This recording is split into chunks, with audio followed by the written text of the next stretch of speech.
Hi everyone, I am Sonia Amreen. आज का मेरा टॉपिक है कि हम स्ट्रेस को कैसे मैनेज कर सकते हैं। हमारी सोचें, अकीदे और इर्द गिर्द के लोगों की बातें जो है हमारे अंदर स्ट्रेस क्रिएट करती हैं। कुछ लोग जो है वो स्ट्रेस को मैनेज नहीं कर पा रहे होते, कुछ लोग ड्रग स्टार्ट कर देते हैं, कुछ लोग जो है वो नॉन केमिकल एडिक्शन में चले जाते हैं। देखिए, पहले से ही आपके अंदर स्ट्रेस है और आप फिर भी ड्रग यूज़ करने लग जाते हो, तो इन ड्रग्स की वजह से आपकी फिजिकल और मेंटल दोनों के लिए ड्रग जो है वो बहुत ज़्यादा डेंजरस हैं। कुछ जो मिथ्स है हमारी सोसाइटी में बहुत ज़्यादा जो है वो पाई जाती हैं। कुछ पाने के लिए कुछ खोना पड़ता है। देखिए, कुछ पाने के लिए कुछ खोने की हरगिज़ भी आपको ज़रूरत नहीं है। कुछ लोग इस तरह से भी कह रहे होते हैं कि हम अपने आप को मुश्किलात के लिए तैयार कर रहे होते हैं। जब आप अपने आप को मुश्किलात के लिए तैयार कर रहे होते हैं तो फिर फ्यूचर में भी आपको फिर मुश्किलात ही मिलती हैं। इस तरह की ये जो सोचें होती हैं, इस तरह की जो मिथ्स हमारे माशरे में बहुत ज़्यादा मशहूर होती हैं, इन मिथ्स पे हमें जो है वो यकीन नहीं करना चाहिए, ना ही इन मिथ्स को हमें अपनी जो है वो नॉर्मल लाइफ में अप्लाई नहीं करना चाहिए। जिस तरह से अक्सर हम इस तरह से भी कहते हैं महंगाई बहुत है, हमारी आमदनी बहुत कम है, इस तरह की बातें करते हैं। जब इस तरह की हम जो है वो सोच रख रहे होते हैं, यही सोचें जो है वो ये जो नेगेटिव सोच है, यही हमारे अंदर जो है वो स्ट्रेस क्रिएट करती है। देखिए, हम बाज़ औक़ात जो हम महंगाई की ज़िम्मेदारी जो है वो हुकूमत पे डाल देते हैं कि इसकी ज़िम्मेदार जो है वो हुकूमत है। हुकूमत का काम जो है वो सिर्फ करप्शन को कंट्रोल करना, कानून साज़ी करना या बाकी मामलात को देखना है। हुकूमत जो है वो इंतज़ामी मशीन है, वो जो है वो अपने इर्द गिर्द के मामलात को कंट्रोल कर रही होती है। असल में महंगाई जो है वो पुराने वक्तों से ही हम सुनते आ रहे हैं कि बहुत ज़्यादा है। मेरे जो ग्रैंड पेरेंट्स ने मेरी मदर को मिडिल के बाद एजुकेशन नहीं दिलवाई कि महंगाई बहुत है, हम एजुकेशनल एक्सपेंसेस को पूरा नहीं कर सकते हैं। महंगाई तो हम पहले वक्तों से ही सुनते आ रहे हैं कि महंगाई बहुत है। असल में महंगाई जो है वो ज़्यादा नहीं है, हमारी इनकम जो है वो कम है। हमें जो है वो सोचना चाहिए, प्लानिंग करनी चाहिए कि हम कौन सी स्ट्रेटजीज अप्लाई करें, हमारी इनकम जो है वो इंक्रीज़ हो जाए।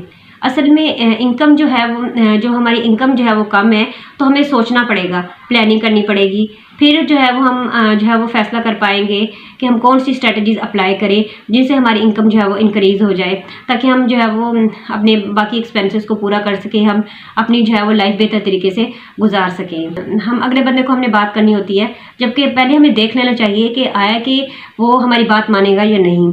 अगर वो हमारी बात नहीं मानेगा तो हमें जो है वो उसे जो है वो नहीं कहना चाहिए।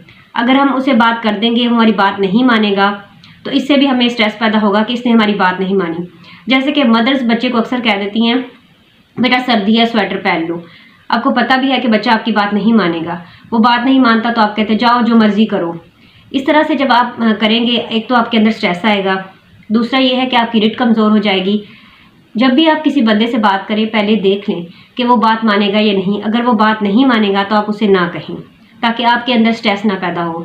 इस तरह छोटी छोटी बातों की वजह से हम डेली रूटीन में स्ट्रेस ले लेते हैं, फिर स्ट्रेस को मैनेज नहीं कर पा रहे होते।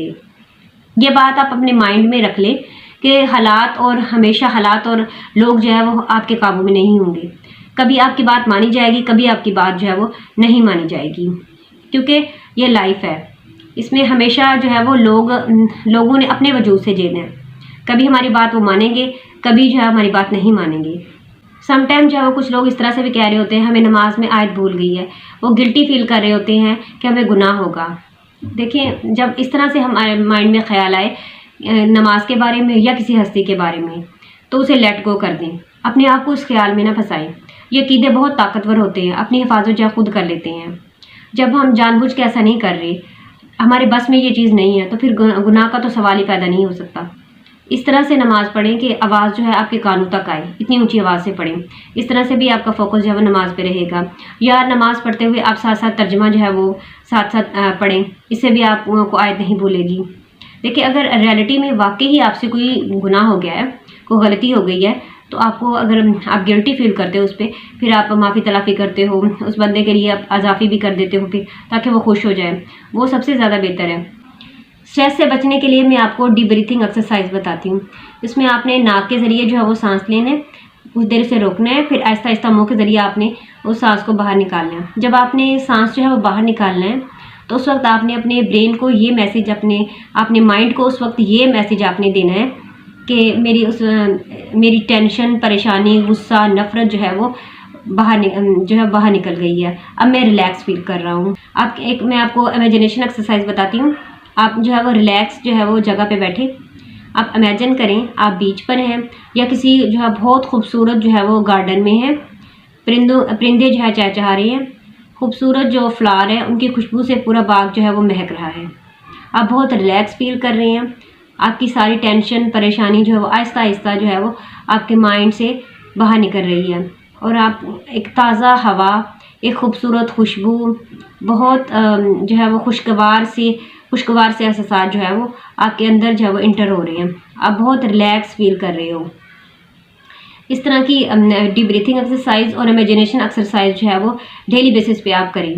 जब आप टेंशन में हो, बहुत ज़्यादा स्ट्रेस में हो, उस वक्त आप जो है लाजमी इस डीप ब्रीथिंग एक्सरसाइज को या इमेजिनेशन एक्सरसाइज को लाजमी करें। इस तरह एक रूटीन सेट कर लें, इस तरह से आहिस्ता आहिस्ता जो है आप रिलैक्स फील करेंगे। मिलते हैं नेक्स्ट वीडियो में एक नए टॉपिक के साथ। Thank you.